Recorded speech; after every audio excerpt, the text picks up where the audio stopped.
जय हिंद एवरीवन। ये बात आप सभी लोगों को अच्छी तरह से पता होगा, जिस तरह हमारे देश में जगह जगह अग्निपथ भर्ती का विरोध किया जा रहा था, सेम उसी तरह नेपाल में भी जगह जगह अग्निपथ भर्ती का विरोध किया जा रहा था। क्योंकि जितने भी युवा सेना की तैयारी करते हैं, किसी को भी ये 4 साल वाली भर्ती पसंद नहीं है और ना ही किसी को अग्निवीर नाम पसंद है। लेकिन हमारे देश में बहुत सारे यारों का अग्निवीर का दौड़ करा दिया गया है, उन लोगों का मेडिकल भी करा दिया गया है, उन लोगों का सिर्फ पेपर होना बाकी है। लेकिन नेपाल में ऐसा कुछ नहीं हुआ। वहाँ 2 बार अग्निवीर का भर्ती था, लेकिन कोई भी युवा अग्निवीर का भर्ती देखने नहीं गया। दोनों बार भर्ती पोस्टपोन्ड कर दिया गया। अभी जैसे नेपाल सरकार वहाँ का फाइनल डिसीजन ले लिया है और हमारे आर्मी के चीफ जनरल मनोज पांडे भी नेपाल के बारे में, जैसे जो अग्निपथ भर्ती है उसके बारे में कुछ बातें बोले हैं। तो जो भी न्यूज निकल कर आया है वो पूरा का पूरा न्यूज मैं आप लोगों को इसी वीडियो में बता दूंगा। देखो, पंजाब सरकार भी अपने राज्य में अग्निपथ भर्ती कराने का अनुमति नहीं दे रही थी, लेकिन केंद्र सरकार के तरफ से ये बोला गया कि अगर पंजाब सरकार अनुमति नहीं देगी तो हम वो वाली भर्ती किसी और राज्य में करा लेंगे। बहुत सारी बातें थी, लेकिन मैं आप लोगों को नहीं दिखा पाया था। लेकिन ये वाली जो न्यूज निकल कर आई है नेपाल से ना, वो पूरा का पूरा न्यूज आप लोगों को मैं दिखा रहा हूं। भारत की अग्निपथ स्कीम में क्या शुरू होगी गोरखा सैनिकों की भर्ती? नेपाल सरकार ने किया है बड़ा फैसला। नेपाल सरकार नेपाल के युवाओं के लिए अग्निपथ भर्ती को लेकर जो भी फैसला किया है वो पूरा का पूरा फैसला मैं आप लोगों को बता रहा हूं। देखो, यहाँ पर लिखा गया है, भारत की तीनों सेनाओं में भर्ती के लिए अग्निपथ स्कीम शुरू होने के बाद से गोरखा युवाओं को लेकर नेपाल असमंजस में आए।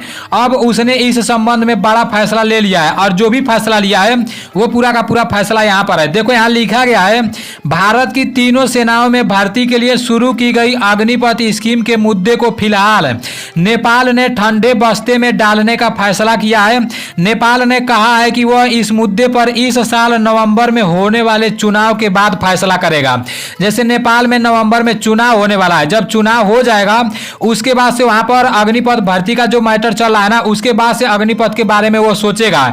नवंबर के इधर अग्निपथ का भर्ती नेपाल में नहीं कराया जाएगा, यहाँ पर साफ साफ लिख दिया गया है। और नीचे लिखा गया है, इसके साथ ही फिलहाल इस मुद्दे पर विवादों की आग शांत पड़ती दिख रही है। जैसे पहले नेपाल में बहुत ज्यादा विरोध हो रहा था, जिस तरह हम लोगों के तरफ विरोध हो रहा था, लेकिन अभी क्या हो रहा है, वहां का विवाद मतलब वहां का आग शांत पड़ती दिख रही है, ठीक है ना। और नीचे लिखा गया है, साथ ही नेपाल में भी अग्निपथ स्कीम के तहत सेना की भर्ती का रास्ता खुलता दिख रहा है। और नीचे लिखा गया है, नवंबर में संसदीय चुनाव के बाद फैसला। नेपाल के विदेश मंत्रालय के प्रवक्ता सेना लाम साल ने कहा कि इस मुद्दे पर व्यापक विचार विमर्श की जरूरत है। अभी तक नेपाल और भारत सरकार के बीच इस विषय पर बातचीत भी नहीं हुई है, लिहाजा फैसला लिया गया है कि नवंबर में संसदीय चुनावों के बाद इस अहम मुद्दे पर कोई बड़ा फैसला लिया जाएगा।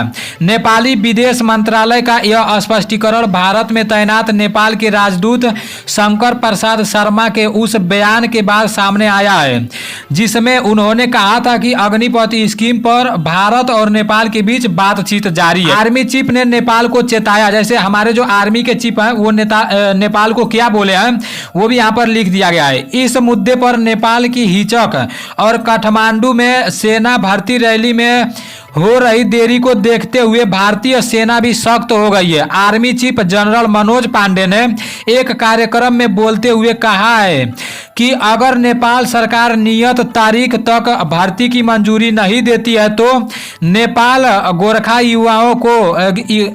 युवकों की रिक्तियों को भारत के दूसरे हिस्सों में रिक्ति डिस्ट्रीब्यूट कर दिया जाएगा। ये देखो, हमारे जनरल मनोज पांडे बोल रहे हैं कि अगर नेपाल वाले तैयार नहीं होते हैं अग्निपथ भर्ती के लिए तो यहाँ जैसे दूसरे हिस्सों में डिस्ट्रीब्यूट कर दिया जाएगा। यहाँ लिखा गया है, सरकार ने 14 जून को घोषित की थी योजना। तो ये दिन तो किसी को भी भूलने वाला नहीं है। आप सभी लोगों को पता होगा, 14 जून को इंडियन आर्मी का नाम बदलकर अग्निवीर रखा गया और 14 जून को इंडियन आर्मी के अंदर टीओडी लागू किया गया था। नेपाल सरकार और भारत सरकार के बीच अग्निपथ भर्ती को लेकर जो भी बातचीत चल रहा है वो पूरा का पूरा न्यूज मैं आप लोगों को बिल्कुल आसानी से बता दिया हूँ। देखो, नेपाल सरकार ये बोल रही है कि नवंबर से पहले नेपाल में कहीं भी अग्निवीर की भर्ती नहीं कराई जाएगी, क्योंकि नवंबर में नेपाल में चुनाव भी है। अब चुनाव के बाद ही कुछ कहा जाएगा।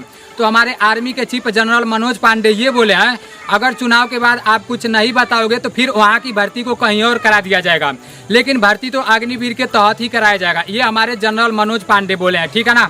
और पंजाब में भी ऐसा ही कुछ हुआ था।